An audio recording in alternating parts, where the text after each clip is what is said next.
This evening we've got two gentlemen from Royal Precision Lubricants, correct? Yep.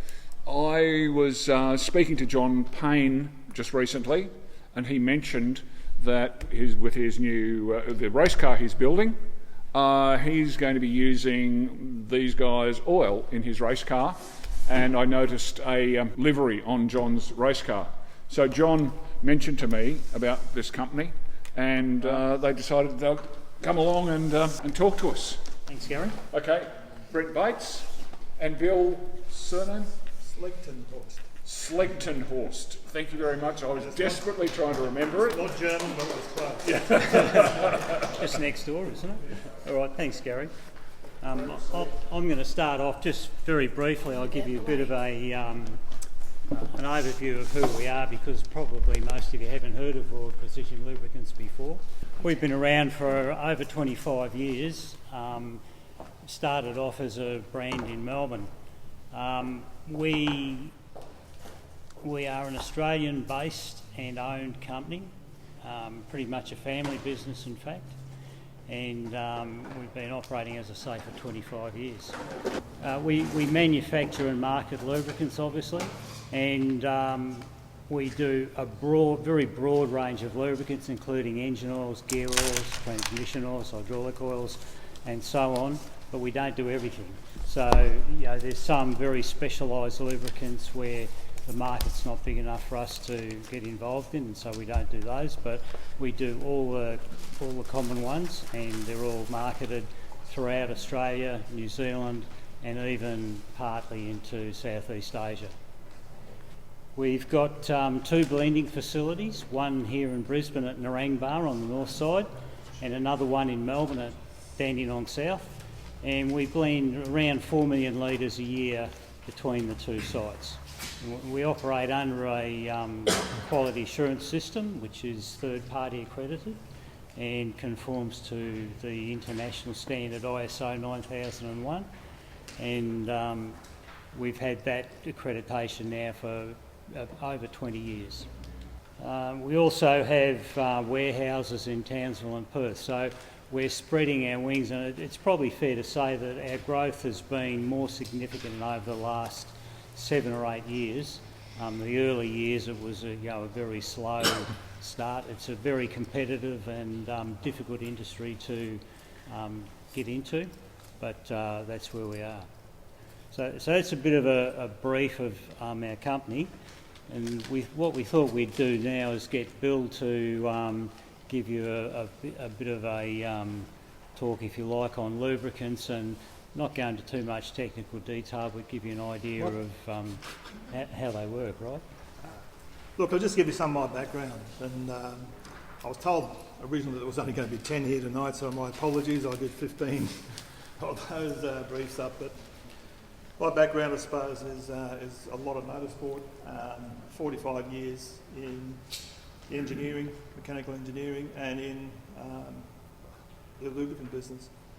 And a lot with lubricant design at the time for a lot of race vehicles.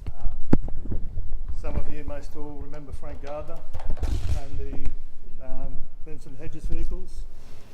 Some interesting stories there with him, but anyway. Also with Larry Perkins, had a lot to do with Larry in those days. Drag racing with Victor Bray, and then we had Australian champions with Formula One boats. At the time, tunnel hull boats, Formula 3s and that sort of thing, motorcycle side of the business, and that's we've got a fairly strong sort of history in that. Actually, one of the Frank Guards, I remember that they had a Norwell track that they were racing down there. We were down there one day and they rolled. What used to happen is that if you bought an M series, you got, I think, 3 days, was it, on the track? 1 day in the M and the other 2 days in the 5 series. So this little Asian fella was out with his instructor on the second day, managed to roll the 5 series out there. And as they're peeling him out of the car, because they thought they'd killed him, so they're trying to get him out of the car, and he dusts him off and all that, and he goes, "New car, please." And Frank was not impressed, but anyway, with the driving school, so you can imagine how he went with the M series out there anyway. But we did some track time and that sort of thing with, I think Paul Morris, I think it was at the time around there, and with Tony. Had Tony out at Lakeside, we did our dealer day and that sort of thing out there, and Frank absolutely tore him apart because he's gone, he actually used it as a test and tune while we were taking people out in the car, lost it, spun the vehicle out, came back, the guy that was in the car with him was probably about 70, and I think he aged another 10 years by the time they got him out of the car. He's just, yeah. So, but anyway, look, so from my side of it, if you want to talk racing and that sort of stuff, I'm more than happy to talk about it later on. But just look, with the lube side of it, there's been an enormous amount of changes over the years where, before 2050, even your old 2002s or whatever it was, BMWs and that sort of thing, 2050 was the going thing in those. So what's happened is that dramatically fuels have changed in vehicles. So we've seen waxes, sulphurs, everything being moved out of it. You'll notice that a lot of mechanics these days are wearing nitrile gloves when they're servicing vehicles, because the byproducts of combustion now that are coming out of those engines at those temperatures, and really unleaded fuel is now more a chemical concoction than anything else. We always say that our lubricants are fine, for humans to touch, be in contact with and that. However, once they've been running an engine, there's some very nasty chemicals come out through that. One of the other things that we've seen is a dramatic change in viscosities in the oil. And viscosities meaning the thickness of those oils that we used to run in there. And just to give you a little bit of an idea, is that your latest vehicles now are running a 0-20, and some of these new BMWs you have here, particularly the LL17, I think it is, in long life 17. So just a simple thing to show you, that test tube there is a 2050, that test tube there is a 0-20. And you can see how much quicker that goes through the engine now on startup. Okay, so huge differences in that oil. The frightening part of that is that 0-20, what we're up to now, industry is now looking at 0-16, and then they're looking at future of 0-8. And what that means is that a 0-8 oil at 100 degrees is the same thickness as what diesel fuel is at ambient temperature.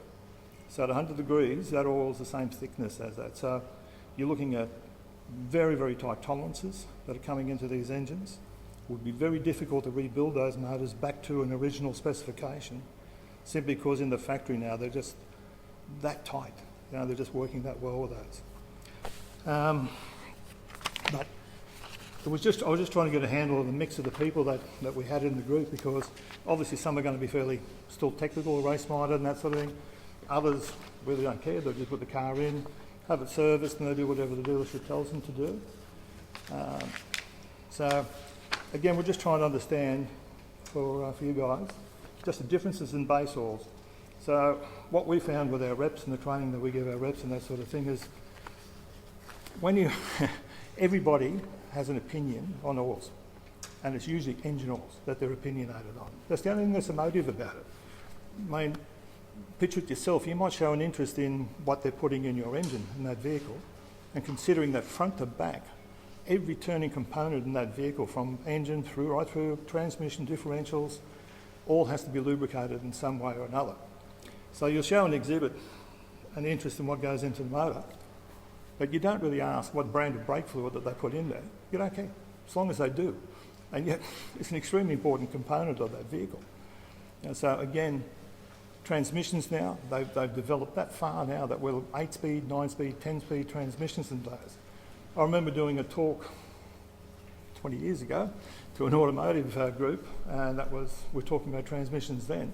I was telling them then that we're going to go from 3-speed to 5-speed transmissions, and they all looked at me like I had fleas. They just couldn't believe that we're going to go to 5-speed. So to get your power to the road now in these motors, the horsepower that they're putting out, and then the fuel requirements, the emission requirements of them, that's why we're going to these type of transmissions. They're all computer operated now. There's very little manual stuff in there.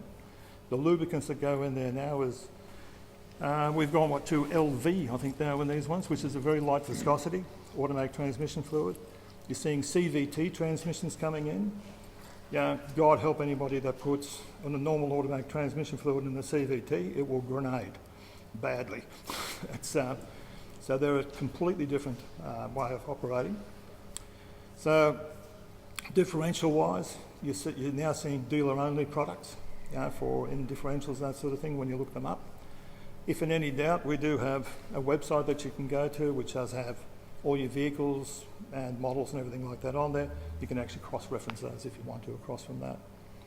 But really what I was just going to sort of talk about was how we were going and understanding, in base oil. So we're starting from lubricants 101 in a way for people that don't understand all of that. But when you're looking at your base oil categories, they start out as tree and dinosaur juice at the end of the day. That's really what it is. When it comes out of the ground, and then it's processed. And there's three basic ones. You've got paraffinic, you've got naphthalenic, and you've got aromatic crudes that come out of there. Paraffinic is your main one. Like the paraffin-based oils is what your lubricants are mainly made out of. There's some very specialised one that comes out of your naphthalenics, which is like your refrigeration type oils where they're using ammonia and that type of thing. But mainly, you've got your paraffinics, the building blocks for all the different types of engine oils and transmission oils. You then run from those, you run into your synthetics. Synthetics, it's a fair sort of a stretch these days, isn't it, Brent, what they call a synthetic? And when you look at these are lubricants come in different groups. So group 1 is your old type, earlier type of base oil lubricant, and that's a group 1.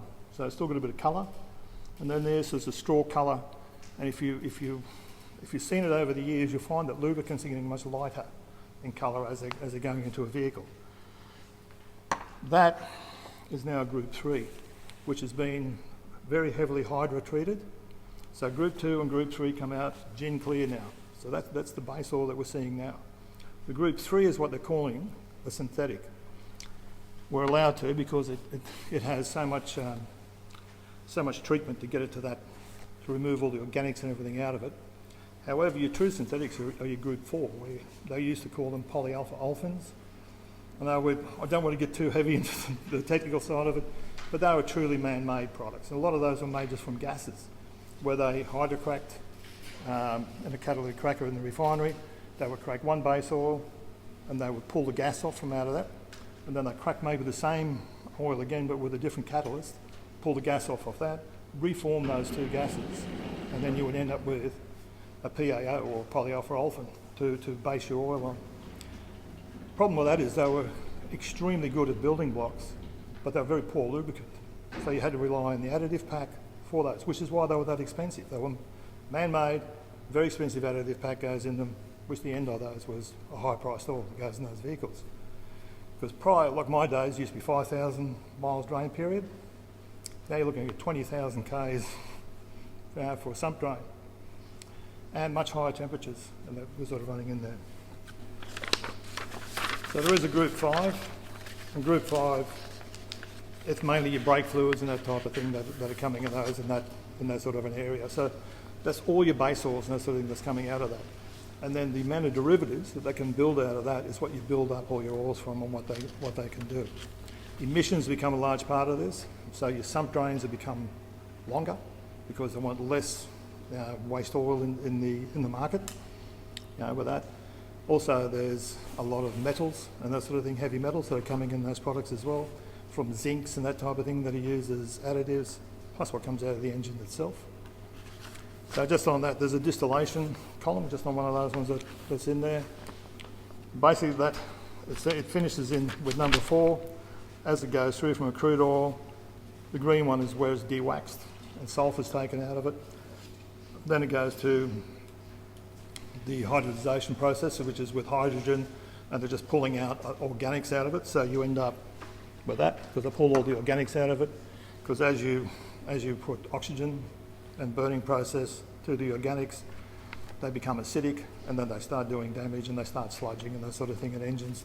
They just start breaking down. So there's another process again after that now where they've gone to severe hydro cracking on that. So for a mineral oil, the goal of the refining process is to optimise the resulting properties. to produce a superior lubricant. So again, it just starts off with that base. And then, for instance, this, the thickness of that, that's actually an additive pack that goes into that base oil. Okay, so sometimes you'll hear about hot blending with oil. Some of you may have heard that we do hot blending. Main reason for that is that, as you can see, that's quite thick, and that's only part of what goes in. You've also got thickening agents and that sort of thing that go in there as well. So again, you need to heat those. That's part of that blending process so that it can actually homogenise right through the oil pack. What sort of percentages of that? It varies depending what you're making. Like you can get like a hydraulic oil that can be as low as about 10%. 0.6%. 0.6 in some of those, yeah. They run at about 15%.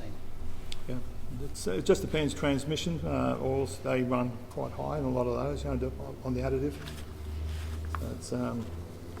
So, understanding viscosity. Now, I imagine you are very discerning people, but with the vehicles that you buy, and do many of you do your own servicing and service work on those vehicles? Yeah. So, the biggest part that we have is trying to explain what's sitting on a shelf, and that in there. So, if I look at one of these, I'll just hang a label of one of our bottles.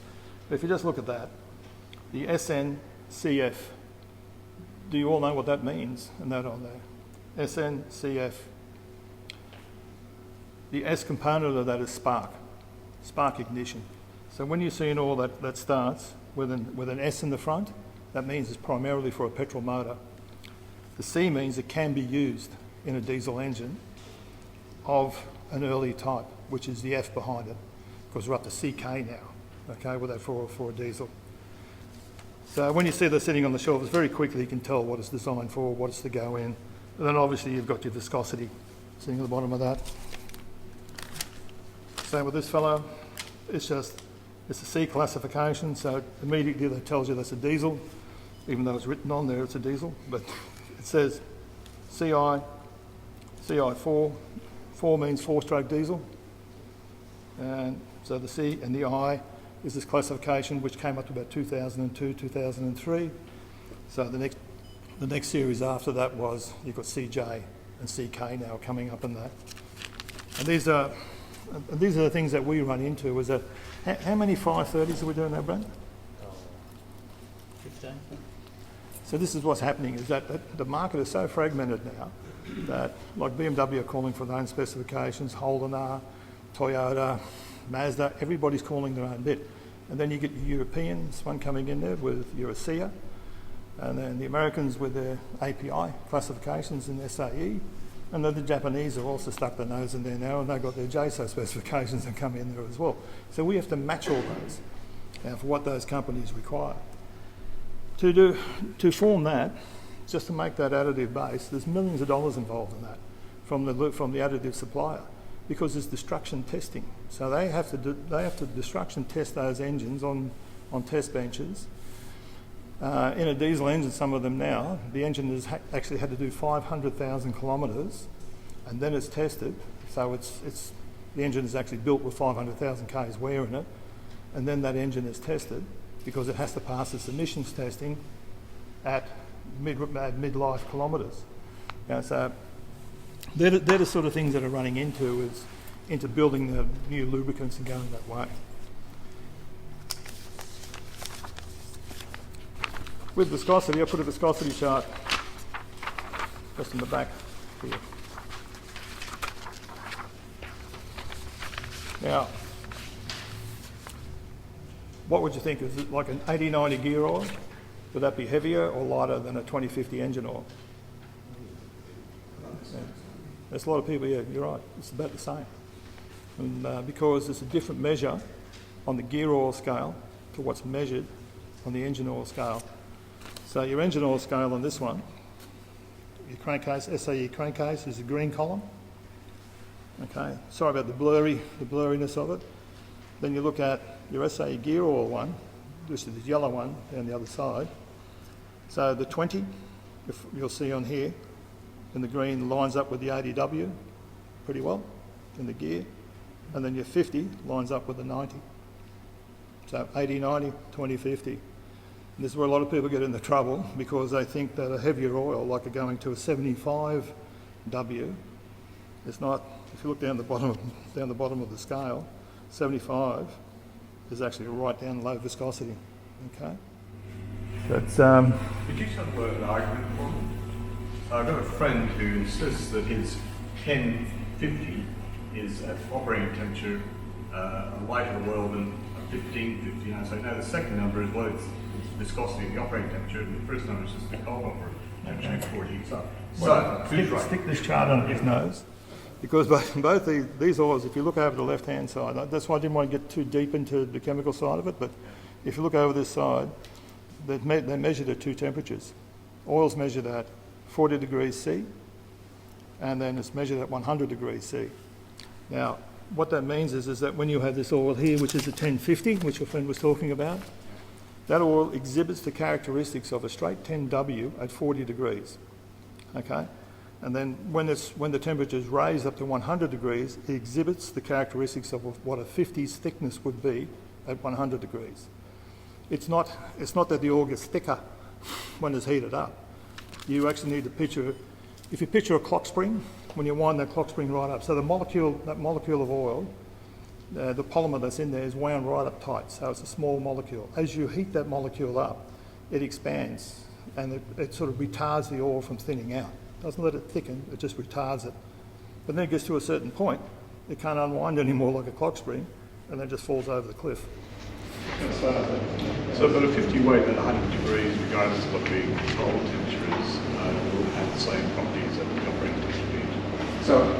So the two oils with different low temperature ratings, like say 1050 versus 2050 oil, the 50, when they reach operating temperature, they display the same lubricating properties. That's correct. So at a 50 grade oil, sorry, at a 1050 oil, as I said, at 100 degrees exhibits what a 50 would be if it was a straight 50 was heated up to 100 degrees. Okay, so because we're talking multi-grade, that's why it's a multi-grade.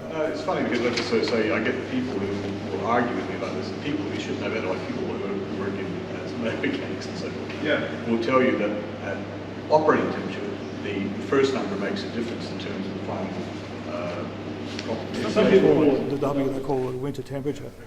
But really, winter is not 40 degrees. It's just a class of measurement.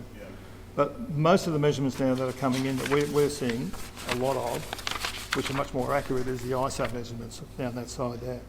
So you look at, for instance, a hydraulic oil, which could be a 68. You look across it, it'll be a 20, and then it'll be an 80W. So, that's what I said, you need to look at how they're classified in different businesses. I've listed that over a time frame for some of you that are interested, the BMW oils over that period and the engines that they go in and that sort of thing as well.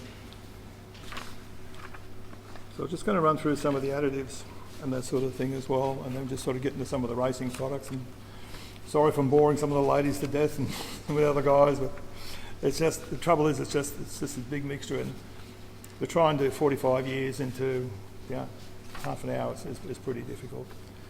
But so we're looking at, so your anti-wear additives, also known as friction modifiers.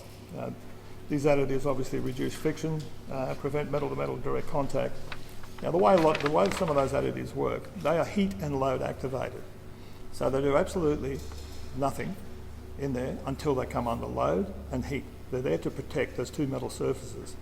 So what happens is that it's self-sacrificing. So if you've got an engine that's working extremely hard and under high load, high temperature, you will suck that additive down quite low. And that's why we do oil testing and that sort of thing as well, like use oil testing to see just how far you've pulled additive down out of that engine. So the main one that was been around the market for a long time, you always hear people talking about zinc. I don't know, the zinc dialkyl which is your ZDDP, which is the zinc additive for anti-wear. Thing is that everyone waffles on about additives. We've decided with some of the racing oils to go below a zinc level, but we've got the synergistic effect now if we've been adding titanium dioxide to that. So the titanium dioxide, it actually treats the metal surfaces in that in there. So you get a surface treatment of the metal, and then on top of that you're getting the zinc component and that in there as well. And given that racing oils are usually one meeting oil, a lot of those anyway, you don't go racing and then the oil stays in the car, particularly if you're going to drag racing, you're using nitro fuels, alcohol fuels, all that sort of thing. You must drain them out because they're hygroscopic, they draw water to themselves, you start getting rust issues inside the motor. So again, there's so much that goes into that. That's right. We're also using a potassium boroid ester in that as well. We use those in the heavier. So we do a 25-60 viscosity oil and a 40-70, which is mainly for you're looking at some drag racing and that type of thing as well, and touring car type racing with the V8s. So the borate, same thing again. It's a metal surface treatment that's coming in through there, as well as the zinc, but it's capable of taking a very, very high load, high heat in that application. But it's usually made for engines that have got fairly high clearances because you're using a lot heavier oil. They've got much more clearance in the bearings and that in there. Okay.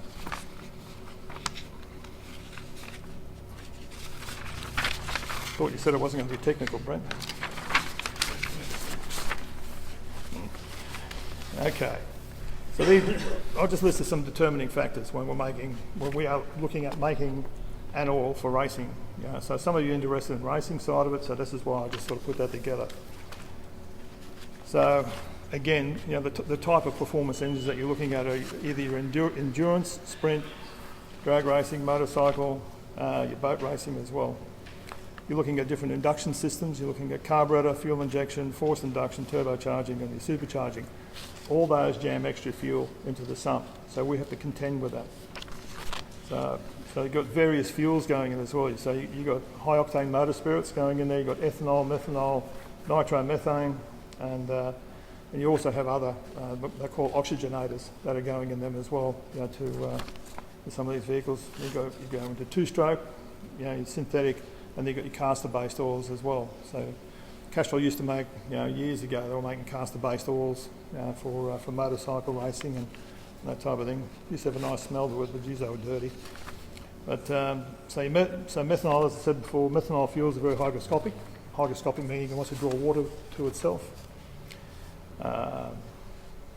They're mostly one meeting oil. So your engine specifications to be considered as well is your operating RPM and the duration of that.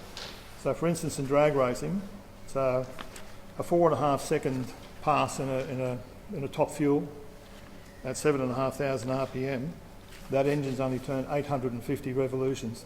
So from the line to the quarter mile finish line, that motor's only turned 850 revolutions, and it's usually a smoking wreck when it gets to the other end. It's either kick the rod out or something like that. So it's just the amount of power that thing is generating through the type of fuel and also forced induction that's going into those motors. So these engines produce 6,500 to 7,000 horsepower, which meaning they're doing about 800 horsepower per cylinder in a nitro engine, which if you're looking at a V8 touring car, is about 650. So they're doing 150 horsepower more in one cylinder than what that V8's doing. But it doesn't last quite as long. It's all over in about 4 seconds for it. So, yeah. Well, they reckon how do you make $1 million in drag racing? You start with 3. It's pretty well it. That was the thing. So again, one of the biggest determinators for us is bearing clearances. That's running about to making an oil. So as the bearing clearances come down, we're looking for oil pumps that are going to put through. You want good flow from an oil pump. Everybody's going pressure. Everyone wants a hole through that motor if you're not careful with that. So we're looking for high volume in a race engine so that it's actually pulling away the heat from the source that's making it, and also it's taking away the detritus material and that out of there. So you want high flow, good oil pressure, but high flow. Those type of motors.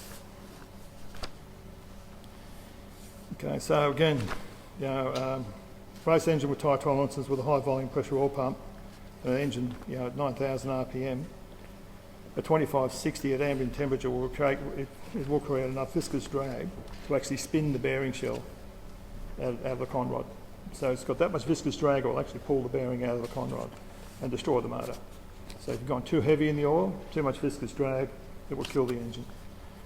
So, and alternately, a 0-20, like we were talking about before here, 0-20 in an engine with wide clearances of about 2.5 thou, it's just not enough there for it to, we call it a hydrodynamic wedge.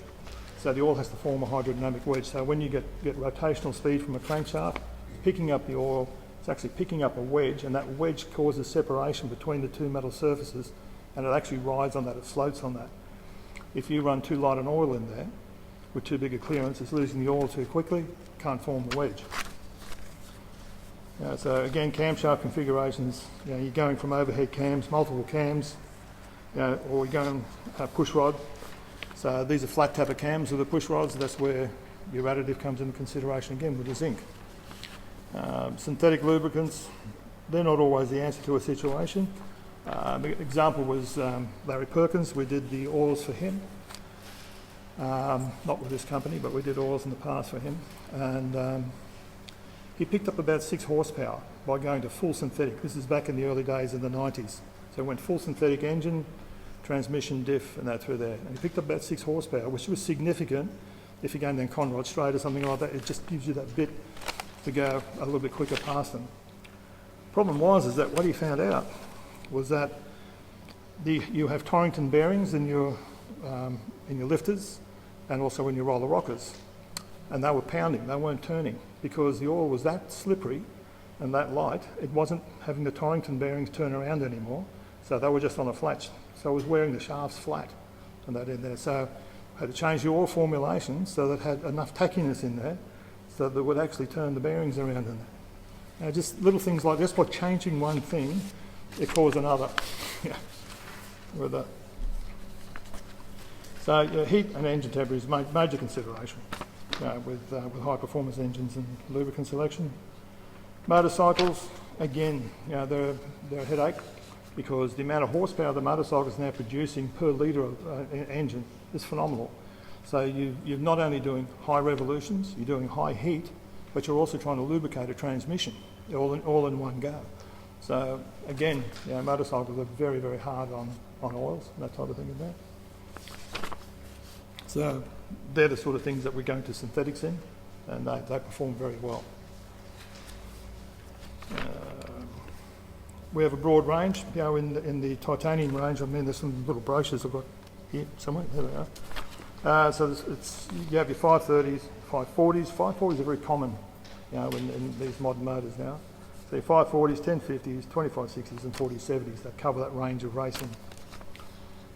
So you have a huge amount of additives that we're sort of looking at, which is, again, looking at extreme pressure additives, which the differentials take, and gearboxes, they take extreme pressure additives. Again, those additives are sulfur phosphor, sulfur chlorine based, a lot of those. And again, they're not really activated until you're in city driving. Those ones. So a taxi will wear out. Like we're seeing these days that they've got filled for life on some of the differentials. That's total crap. If you're driving a taxi and you're on, off at the traffic lights all the time, every time he takes off with a hot differential, he's wearing out the additive pack that's in there. Once that's worn out, all you're left with is just the base oil. Your additives are gone. There goes the diff, the bearings. You may as well just throw it away. So yes, you do need to change the oil from time to time in vehicles like that. So this fill for life thing is always a bit of a worry, and with transmissions as well.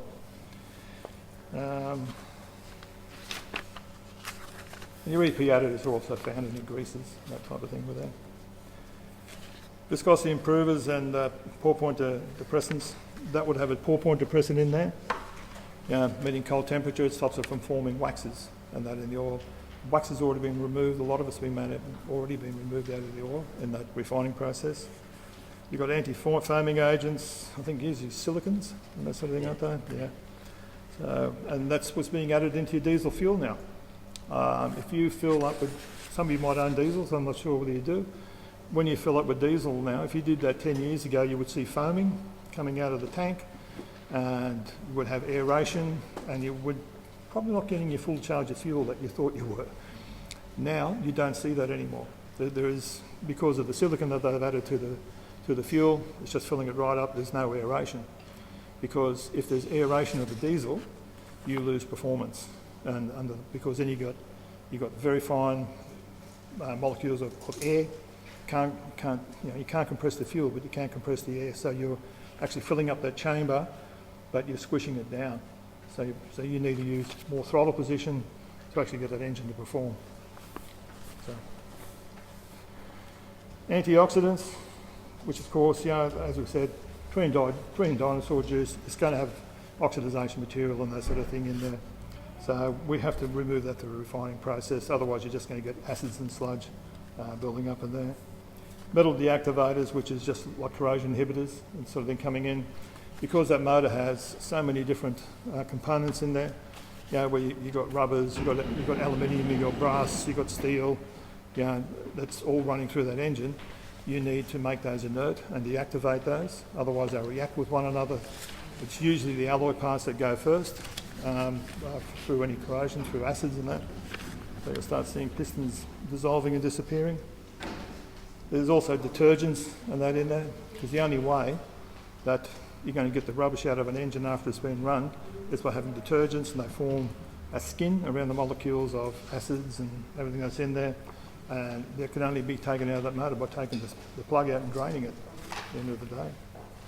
You've got Tachiness agents, which I'm sure you've seen commercials on there from another company with molecular this, that and the other. Well, it's just a Tachiness agent that keeps it into contact. So with a camshaft and that type of thing, and going to these light oils now, they run back down into the sump rather quickly. So you need to have a Tachiness agent in those that will hold it on those metal surfaces for that. We actually produce products for farming, for instance, where when they finished an additive to that, which slowly breaks down in the oil, which actually coats those gears until next season. Seal swell agents, they're obviously, the different types of materials that are sealing an engine now. Those seal swell agents have to keep those seals in check. When I was with BP, we had a major problem with we changed the makeup of the fuel, and it cost them 16 million roughly Australia-wide, where they replaced just about every neoprene seal in every old Toyota, Massey Ferguson tractor and all that sort of thing out there. Because what happened was when they removed some of the aromatics out of that fuel, the seals that had swollen up because of those aromatics being there sealed the engine. Once those aromatics were removed, the seals returned back to their original shape and leaked like a sieve. So they had to be replaced. So again, look, current and future trends, vehicle manufacturers' pressure is, as I said before, like Brent was saying, we've got about 15 already of those light type engine oils. And it was just seeing significant changes in fuel composition. Europe had a major dieselification of the market for many years over there, and we were a bit slow, we were a bit behind that because our fuels weren't right up there with it. Like for we had X5 BMWs that they couldn't bring out here, the diesels, simply because the fuel was above 50 parts per million at the time, which they just didn't run on. It just wasn't good for them. Now that that's dropped down, because we used to be at 5,000 parts per million sulphur, then they dropped to 500, then they dropped to 50, now we're down to sub 10. So that's why you're seeing a big dieselification of the market here. But now we're also seeing a turnaround where you've got direct injection petrol going into some of these vehicles now. Before they were injected into the ports, now they're just injected straight into the cylinder, and then you're getting turbochargers coming out, so you've got small capacity motors with turbochargers pushing it pretty hard in there, and the manufacturers are trying to get what they call stoichiometric effect. Stoichiometric effect is where you have your fuel and air ratio exactly at that point where you're getting the biggest bang for your bucks out of it. So, and that's computers are doing all that for us now. Yeah, we're never done. So again, there's growing dependence upon synthetic base oils. We're just seeing a massive increase in the market in that. And over time, like synthetics were incredibly expensive some years ago. They've actually come down a bit over time, but we're now seeing some problems in the industry where we're not producing enough anymore because of the jet fuel saga out there. They're blaming it on jet fuel that's sitting there. I think, what was it, to make 1 barrel of lubricant, you required 10 barrels of crude base, wasn't it? Yes. Yeah, so to make 1 barrel of lubricating base oil, you required 10 barrels of crude.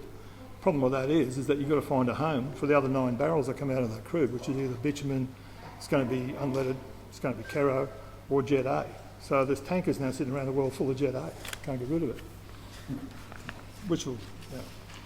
So also there's reduced metal requirements, heavy metals, so they won't take zinc that out of the formulations as well. There's reduced sump capacities we're seeing in a lot of vehicles. So they're increasing the service interval, but they're reducing the sump capacity. So the oils have to be right up there. And lighter viscosity oils is where we're really heading.